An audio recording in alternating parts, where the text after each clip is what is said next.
The next case on our docket is 24-60242, Apple Inc. versus National Labor Relations Board. Mr. Kenneally. Thank you, Your Honor. May it please the Court. This appeal presents two issues. The first is a conversation between an Apple manager and one of her employees about work-related issues weighing on his mind. The board called this casual exchange a coercive interrogation. That's issue one. The second issue is the discarding of union flyers from the Apple break room. I plan to address both issues in my argument today, but I'll start with the conversation first. We have two independent arguments for reversing the coercive interrogation finding, and the court need only agree with us on one of them to rule in our favor. The board's first reversible error was finding that the conversation was objectively coercive. No one disputes that for the NLRA to prohibit a workplace conversation, it must at least have a tendency to coerce objectively reasonable employees with respect to their statutorily protected rights.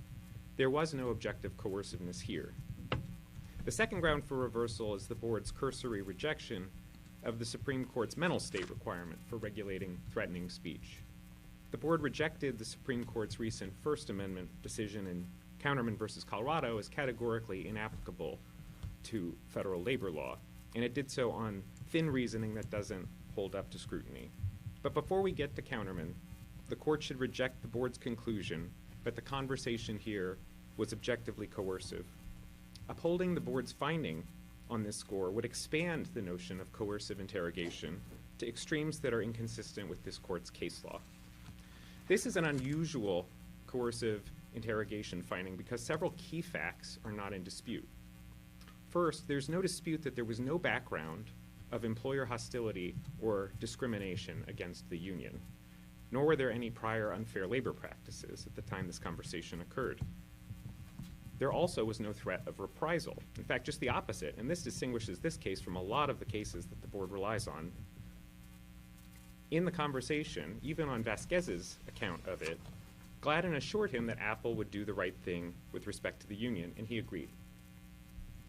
Moreover, the conversation was part of the manager's routine practice, conducted out in the open sales floor in public view. It wasn't behind closed doors or otherwise made in ominous or concerning setting. And importantly, it involved only general questions that naturally responded to concerns that Vasquez himself had already raised with management. He had raised concerns about pay at Apple, not only with respect to his own pay, but with respect to a lot of employees, and he was having conversations with his fellow employees on wages on a daily basis, according to his testimony. And after he had a meeting with management about those concerns, Gladden started the conversation by asking, on his account, how that discussion with management had gone. Now, the board suggests that the questions here weren't general and were instead concerning because they asked about Vasquez's feelings. But that conclusion contradicts this court's ruling in Delco Remy versus NLRB, where this court found very similar questions involving 3 employees, not just one, to be general and innocuous and not a coercive interrogation. And those questions included, how did the employee feel about the union? And even more pointedly than any of the questions here, why the employee felt so strong about the union. Ultimately, in this case, the board places dispositive weight, I would say, on Vasquez's decision to keep his pro-union views secret. But there are 2 major problems with this argument. First, the reason why an employee's response is considered in this analysis is because it can suggest that the employee feared reprisal by the employer, was afraid of repercussions for answering the employer's questions honestly. But the facts here show Vasquez's motivation for not responding truthfully to the question. It wasn't that he was afraid of being known as a union supporter, because only 6 days later he became a very visible union supporter.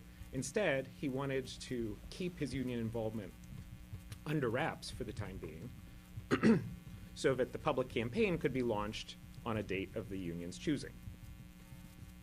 The second problem with focusing so much on the employee's subjective reaction is that, as the board itself argues, the main focus on this part of the analysis is whether the interrogation was objectively coercive. Maybe a subjective reaction by an employee provides some attenuated circumstantial evidence of whether the discussion was actually coercive, but it can't be dispositive and it can't bear the weight that the board put on it here. As a more general practical matter, the employee's subjective response isn't something that the employer has any control over. It was up to Vasquez whether to tell Gladden that he didn't want to discuss the union or to respond with an outright falsehood. That choice standing alone doesn't reasonably have any connection to the objective characteristics of Gladden's question. And I'd note further that in some cases, the board here suggests that we might have a different case. We'd be really close to Delco Remy and Federal Mogul if the employee had just said, I don't want to answer your questions. But in other cases, the board has argued, and this court has accepted, that refusal to answer can itself be evasiveness that gives rise to an objective coercion finding. So this factor, if it's considered at all, can only be given very minimal weight. And here I don't think, given the evidence of Vasquez's true motivation, can bear the weight that the board gave it. To the extent the board relies on, excuse me, to the extent the board relies on Gladden's position as a senior manager, it's important to note that that's the second lowest level supervisor in the Apple Store. And in Delco Remy, again, only 2 of the 3 supervisors there were lower level supervisors. And this court still found that there was no objective coercion, reversing the board. In the Second Circuit case that we cite, Bozudos versus NLRB, the questions there were by the company's senior vice president, so much more higher in the company hierarchy than the manager here, who was accustomed to having these types of interactions with her employees. So on these facts, even more so than in Delco Remy and Bozudos, a coercive interrogation finding comes close to creating a per se rule that no manager can ask an employee any question about ongoing union activity. That is not the law under this circuit's cases or other circuits' cases. Let me briefly touch upon our second ground for reversing the coercive interrogation finding, and that's the argument based on Counterman versus Colorado.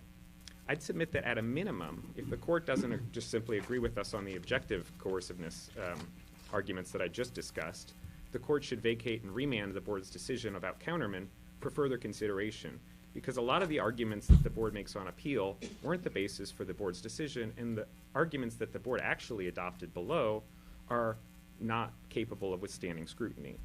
The board first suggested that Counterman might properly be confined to criminal prosecutions.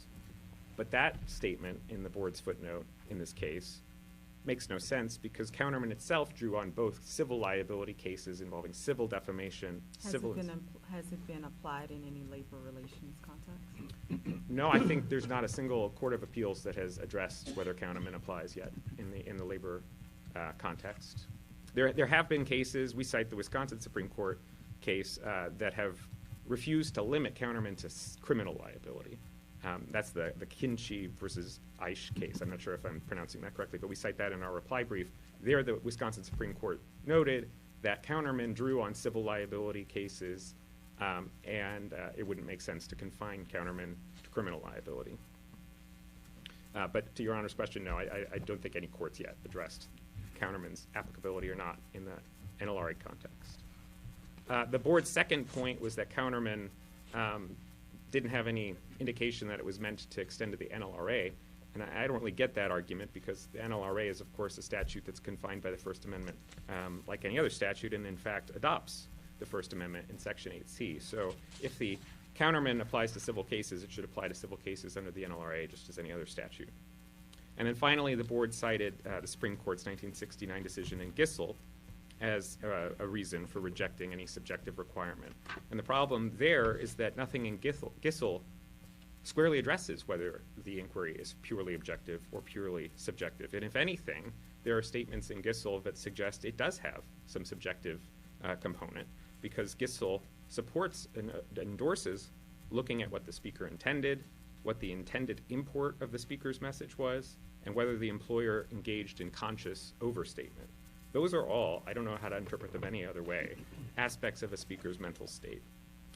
So at a minimum, I would suggest that the board's analysis on Counterman is insufficient and requires further elaboration on remand if the court doesn't Do you just want to simply. pivot from coercive interrogation to the confiscation and removal of flyers? Yes, thank you, Your Honor. That's exactly what I was about to do. The board here concedes, I think, the basic legal point that we're relying on, that the NLRA doesn't prohibit removing union flyers pursuant to a consistently and non-discriminatorily applied housekeeping policy. On page 48 of their brief, they cite the Fourth Circuit's Intertape Polymer case for that proposition. And I think that that principle should be the end of the dispute, because there's no evidence, and certainly not substantial evidence, that Apple applied its policies in the break room inconsistently or discriminatorily under this line of cases. I thought there was evidence they just picked up the flyers and left other things out. So the ALJ cited some water bottles that were left out and a fruit basket that was left out on May 15th, which was the first day of the flyers controversy. And I would submit that neither of those is comparable. The whole point of a fruit basket, obviously, is to be left out so that employees can take the fruit inside. And it's not obvious when water bottles on a table where employees are sitting are still in an employee's possession or have been left out. The employees here both testified that it was understood that employees are responsible for cleaning up after themselves after using the break room. That's at AR 69 and 151 and 52. And the video evidence showed that employees did generally follow this rule. And in addition, cleaning crews came in regularly through the break room and did a reset of the break room Are we overnight. saying the only unattended items that were not taken away were fruit basket and water bottles? On the day in question, those were the ones that the board identified, yes. There was no evidence in the video that other printed material, like coupons or whatever, on May 15th were left out. There have been a few anecdotal examples given by the employees of Shake Shack coupons. That was, as Mr. Vasquez said, that only happened once with Shake Shack coupons on AR 94.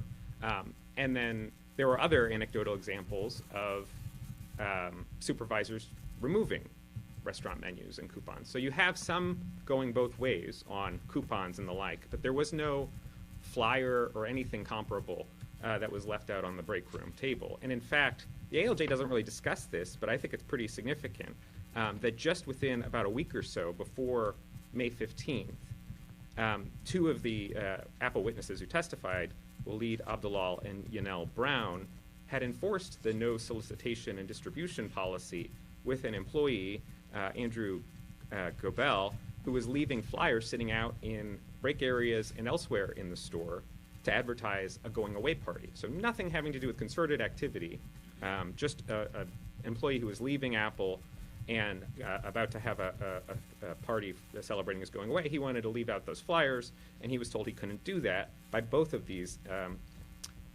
supervisors. And that was, again, just about a week or so before the Union Flyers incident. So to note, the ALJ suggested that this evidence was not reliable, but it was corroborated by a contemporaneous text message, and that's at AR 495 to 96.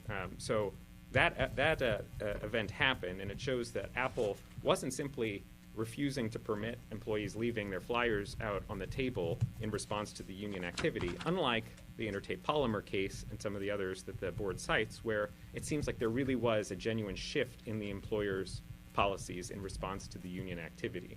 That is not what the record here shows. And it's worth noting that union supporters had various other opportunities to communicate their views that Apple made no effort to curtail. There's no dispute that the union supporters here were free to hand out flyers to fellow employees. They just couldn't leave them out on the table.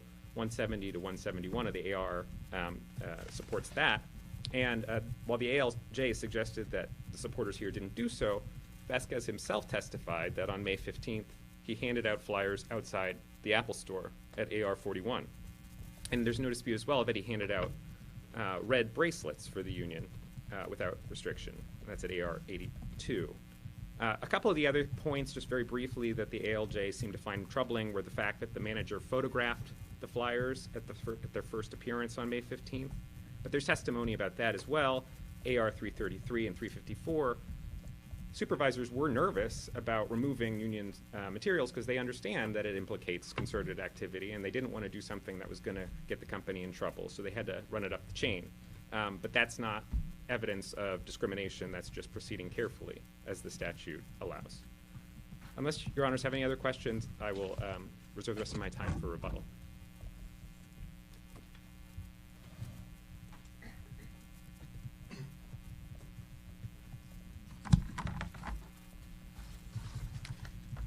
Good morning, and may it please the Court. Joel Heller for the National Labor Relations Board. The Board's finding that Apple coercively interrogated an employee and unlawfully confiscated union flyers from the break room applied established precedent and principles. But Apple asked this Court to abandon them. Apple asked this Court to ignore Supreme Court precedent and essentially to overrule prior decisions of this Court, which have, for decades, applied substantial evidence review to interrogation findings and have used an objective standard that does not require evidence of the employer's subjective intent to coerce. Under the Board and this Court's standard for a coercive interrogation, the question is whether, quote, under the totality of the circumstances, the interrogation reasonably tends to restrain or interfere with employees in the exercise of their rights under the Act. And substantial evidence supports the Board's finding that Gladden's questioning of Vasquez fit within that standard. On appeal, Apple is essentially asking the Court to reweigh the evidence. It's looking at, well, these factors were present, these factors weren't present.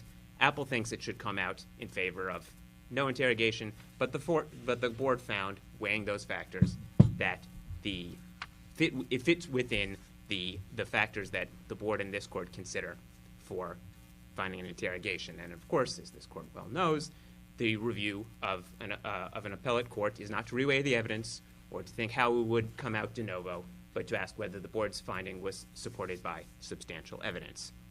So look at the factors that the Board considered. The nature of the information sought was clearly about activity protected by the National Labor Relations Act. It was advocacy for higher wages along with fellow employees. It was views on union efforts. These questions were made by the employee's direct supervisor, who was just one level below the store leaders. But I think the important thing, Apple calls her low level, but she's also his direct supervisor. And of course, there is a power dynamic there that the courts and the Board have recognized when it is the person who has direct control over your day-to-day working life. Questions that person asks you can have objectively considered a coercive impact. It's important that Vasquez was not an open union supervisor at the time, an open union supporter at the time, and that he answered evasively or untruthfully. And all of these factors that the Board considered, as we point out in our brief, are factors that this Court has also found to support a finding of coercive interrogation. And on the flip side, the factors that were not present in here, a history of unfair labor practices, a questioning occurring in an unusual closed room or something like that, there are also Fifth Circuit cases where those factors are absent, and the Court has found that there was a coercive interrogation affirming the Board's finding. So on both the factors that are present and the factors that aren't, there's Fifth Circuit precedent supporting Board findings of coercive interrogation. The facts in this case are not unusual. It's not an expansion of the coercive interrogation doctrine. It is in line with how the Board and the Court for decades have reviewed these kind of cases. The fact that Gladden ended the encounter by saying, Apple will do the right thing. Now, I'm not quite sure what that means. She did not say that Apple would do the right thing with respect to unionization, as Apple Counsel says today. It simply said, Apple would do the right thing. Vasquez says, I agree. I'm not quite sure what that was about, but it does not count as the kind of assurance against reprisal that would weigh against a finding of interrogation. This again is, I don't want to say completely run-of-the-mill. All these this is a totality of the circumstances case. The facts are going to be different in every case, but it is not a particularly unusual case as Apple would have But it. it seems that it is totality. Yes. Cases are different. But it does seem that a whole bunch of the cases that are in your brief are noted by, there was a history of anti-union animus, there were explicit threats of reprisal, there was repeated aggressive sort of probing by the employer. None of that seems present here. So in some cases, there was that evidence, but in some cases, there wasn't. There was no explicit threats accompanying the interrogation in Renew Home Health from just last year, in AeroCorp. In some of the other older cases, there were threats and interrogations, but they weren't the same encounter.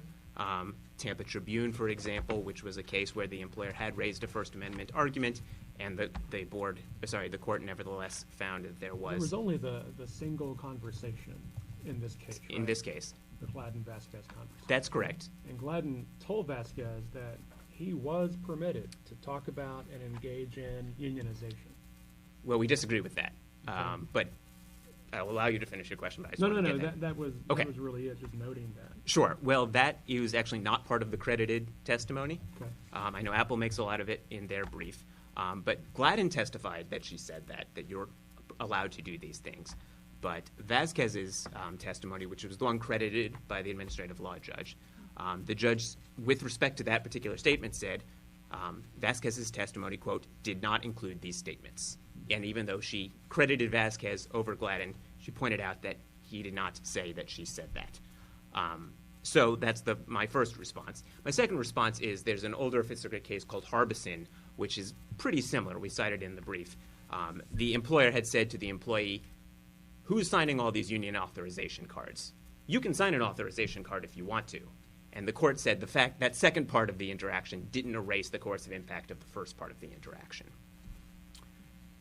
There are other cases, I believe it's also AeroCorp, where it was just a single employee, one interrogation, one instance with a single employee.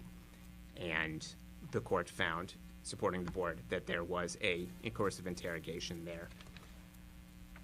So again, the fact that there are some factors that are present and some that aren't present isn't enough to overrule the board's decision on appeal. The court has multiple times said in these factors that we analyze, not all of them have to be present in every case. The board doesn't have to go through and find everyone in every case. UNF West says that, just as one example. Many of this court's decisions say that. To the counterment point, the problem with their counterment argument is that it goes against precedent of this court and the Supreme Court, which have applied an objective test, both as to the employee's objective response and as to the employer. So what would these interrogations, what would these questions reasonably tend to restrain or interfere? And that is an objective standard, reasonably tend. And in Gissel, the Supreme Court, the underlying decision had been the board found a violation based on what the employer's communications reasonably tended to convey to the employees. And at the Supreme Court, it noted that that was the board's finding and said, we see no need to tamper with the standards used below for evaluating the impact of an employer's statement. It talks about how any assessment of the scope of employer expression must be made in the context of its labor relations setting. This is, again, when you're talking about context, you're talking about an objective standard.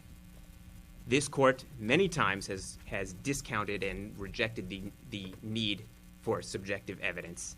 It says you look to if the interrogation reasonably tends to restrain or interfere.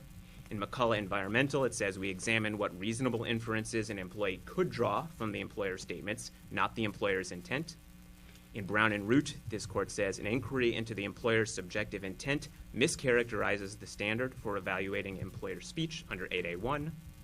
And in Crown Central Petroleum, it is the tendency of the employer's conduct to interfere with the rights of his employees rather than his motives that is controlling. So I think a subjective requirement is foreclosed by this court's precedent in addition to Gissel itself. And so Judge Douglas, not only has counterment not been implied in the labor relations context, its application is foreclosed by this court's precedent.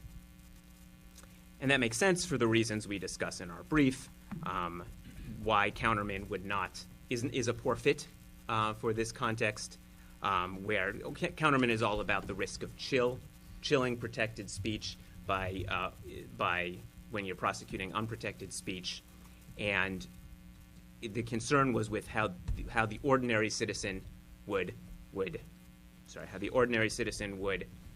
be chilled in his speech. Apple, of course, is not an ordinary citizen.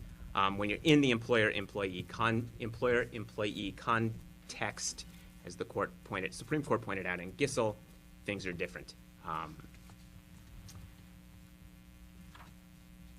So I will move on to the confiscation point, unless the court has further questions about the interrogation. Confiscation, the main thing I would urge the court to do is watch the video. It's clear in every instance that this was a targeted removal of the union flyers. Shortly after the employees put the flyers on the table, a manager comes into the break room, makes a beeline to the table, takes the flyers, leaves. This was not part of a kind of overall sweep, tidying up the break room. They knew the flyers were there. They knew that that's what they were going to get, and then they left. This is another substantial evidence question. So yes, Apple is correct that it is a legal principle that if the employer is acting pursuant to a generally applicable cleanliness policy, they can remove union flyers if they remove everything else. But substantial evidence supports the finding that Apple was not acting pursuant to such a policy. So are you disputing there was a policy, or just that even if there was a policy, it was selectively enforced? The latter. I think it's perhaps up to question how consistent this policy was. But even if you say, well, they did have a generally consistent policy, that's not how they were acting here. They, again, were directly targeting these flyers. There were other things on the table at the same time that they didn't remove. We talked about the water bottles. We talked about the empty fruit basket. There was no fruit in it at the time.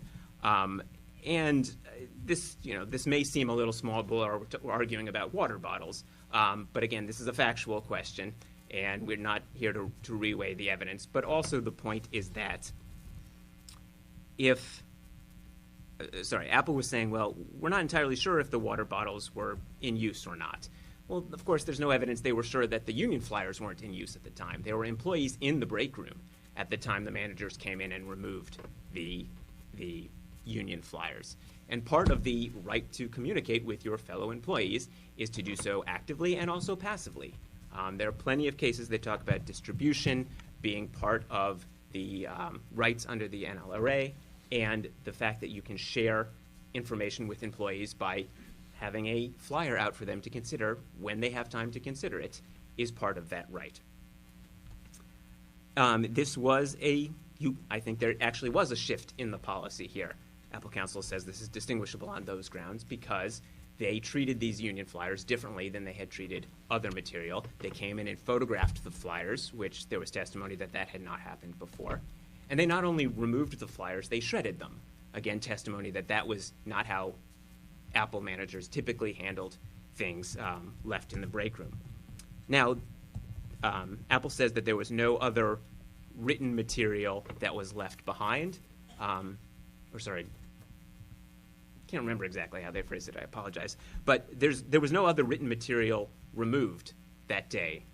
So it's not that they were treating it's not that they were being, you know what, I apologize, I've lost my train of thought on this one. Right. The solicitation and distribution policy doesn't apply to these union flyers because it applies to third parties. The people putting out the flyers were employees. It talks about working time. This was non-working time. It was in the break room. So again, I think with the confiscation point, look to the video. It shows what's going on here. This is a pretty also straightforward application of settled law, just like the interrogations. I guess a few more points on the interrogations. Apple says, well, it doesn't matter that Vasquez responded evasively because his motivation was one of campaign strategy. But as Apple also recognizes, the employee's subjective response doesn't matter. So they're asking for us to look for Vasquez's motivation, but that is not part of the analysis here. The fact that it was if you put it, a campaign strategy to keep the union activity secret from the employer, I don't see how that's different from a fear of retaliation if the employer finds out about the union activity before the employees are ready to go public with it themselves. If we agree with your analysis about the flyers, Yes. but we disagree about what you consider coercive interrogation, what should the outcome be here? In that circumstances, you would grant enforcement in part and deny enforcement in part, which is certainly nothing unusual. Of course, as you would well expect, I would ask you to affirm on both parts, but certainly that is possible, a possible outcome. What parts of Gladden's testimony were not contradicted by Vasquez? That she typically, that she approaches employees, she talks to employees on the floor, that was not contradicted. There was one, the judge actually says, and I credit Gladden as to this point, that she talks to employees on the floor. Of course, we don't have that kind of crediting as to the statement we were discussing before, Judge Willett. But the fact that Gladden has a habit of talking to employees doesn't save them, because she doesn't have a habit of asking employees about their protected activity, about their union views. There is testimony that she and Vasquez have discussion about biking around the city or bars they like to go to. Clearly, this is what she did here was a departure from that. And this is not just one question. We talked a little bit before about some of these other cases are more probing. It was a series of questions. She says, hey, I heard you had a conversation with HR. What was that about? And when Vasquez says, it was about advocating for higher wages, she says, did you talk to other employees about that? He says, yes. She says, how many other employees did you talk to? He demurs. She says, what do you think about this unionization? So it does keep going along. It is more probing than in Bazzuto's, was just a kind of hearkening back to our Tesla case from a year ago, Sure. from 2024, and we were in that case kind of citing the Supreme Court when talking about the substantiality of evidence. And it has to take into account things in the record that kind of fairly Sure. detract from that weight. And to survive substantial evidence review, the board's got to consider contradictory evidence or evidence that tends to, from which conflicting inferences could be drawn. Sure. And which led to my question about whether the board should have considered portions of Gladden's testimony that were not contradicted by Vasquez. But yeah, I don't think there's anything that helps Apple there, because the parts that weren't contradicted are not points that would lead to a conclusion of, contrary to a coercive interrogation. Thank you for the court's time.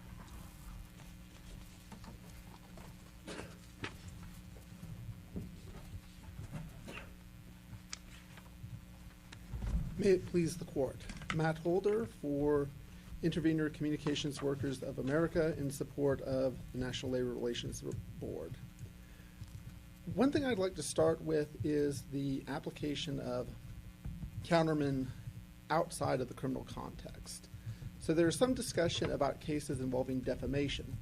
Defamation, like criminal conduct, involves a mental state. What are you aware of? When in defamation you ask for, are you aware or should you be aware of the falsity of a statement? In the criminal law, you're supposed to look at what is the intent of the accused when they engaged in this conduct. So there is some overlap between at least defamation and criminal law that is not present here, because the type of speech that we're looking at here are questions, and there's no fact or position or any type of conduct protected by Section 10 of the Act's speech protections for employers when the employer is questioning an employee. It solely puts them on the spot. And in this case, while you don't have an employer questioning somebody in a closed room, Gladden and Vasquez are alone. Vasquez is the only person being subjected to this questioning, and the store is empty. So you do have an employee being put on the spot and being subjected to a barrage of questions. And the Fifth Circuit has held that questions about wages are such a nature that they're a coercive interrogation. Questions about how do you feel about the union are the same. And a concept that I think it should be borne in mind is what in the Supreme Court's decision of exchange parts was called the fist in the velvet glove. That by talking about something, you imply the ability to take it away. In exchange parts, a bonus was granted when the employer should not have done so because of the status quo maintained by the law. But they did so anyway, which the Supreme Court recognized implied to employees that wages and benefits could be taken away. So by being questioned about wages, by being questioned about how he feels about the union, there is an implied threat and therefore implied coercion there that I think is mindful and the court should recognize. And as to the enforcement of the cleanliness policy in the break room, I again joined with the board in just stressing that the video should be watched, that it basically shows a almost cause and effect relationship between the materials being distributed and the managers picking up the materials. Thank you, Your Honors.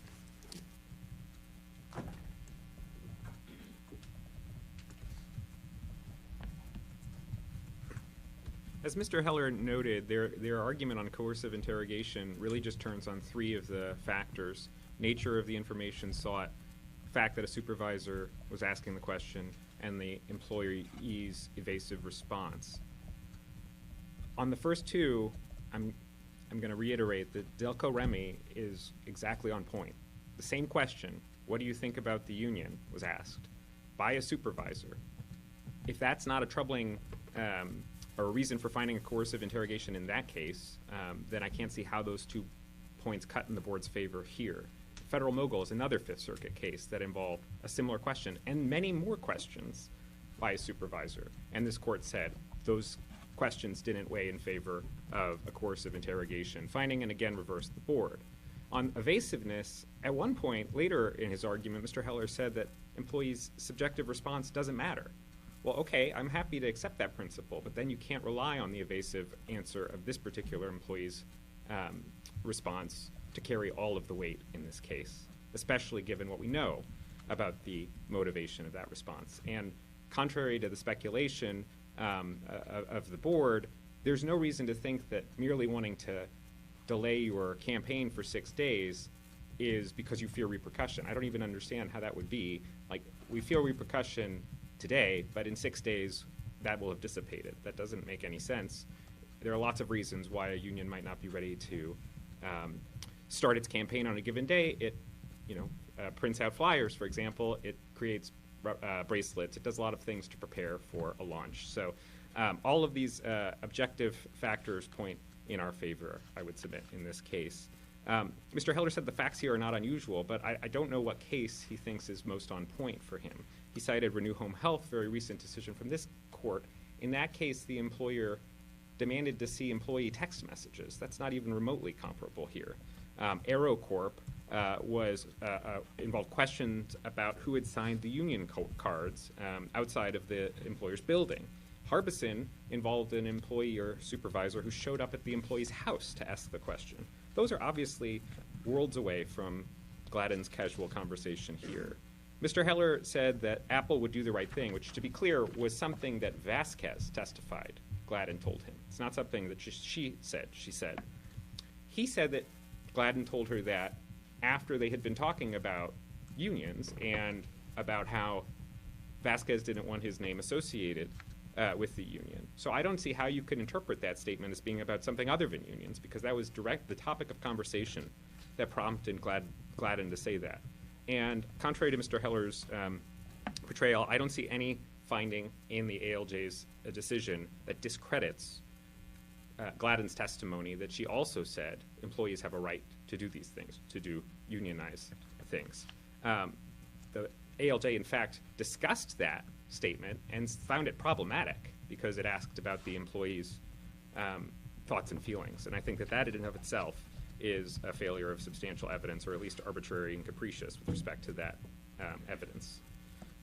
Briefly on counterman, I just don't think that cases that predate the Supreme Court interpretation of the First Amendment from the lower courts can be construed as precluding application of the Supreme Court's newest instruction on how to apply the First Amendment in a given context. So if the board wants to argue on remand that labor law is different because employers aren't ordinary citizens, I don't know exactly what they would be otherwise, but that would be something for the board to flesh out on remand. It's not something that could be discerned from its actual opinion here. And under the Kenneally doctrine, this court can't supply a rationale that and neither can board counsel, that the board itself did not rely on. Quickly on the confiscation point, I'm happy for the court to watch the video. I'm sure you already have. Throughout the entire day, people are coming in and out of that break room nonstop. People are removing things from the table and just throwing them away. Usually it's employees cleaning after themselves. There was no flyer, Mr. Heller didn't say otherwise, that was left out on the table during the day other than the union flyers. So to show that some flyers were treated better than others. And in fact, as I pointed out, the company had enforced its solicitation and distribution policy with respect to Mr. Gobel just the week before. And that policy isn't only about third parties, contrary to what Mr. Heller was implying. It also prohibits employees from using company bulletin boards. And the company here made the determination early on May 15th that leaving out materials on the break room table were comparable. And that's all that the evidence shows, and that is not enough to show discriminatory enforcement. Thank you, Your Honor. Thank you, counsel.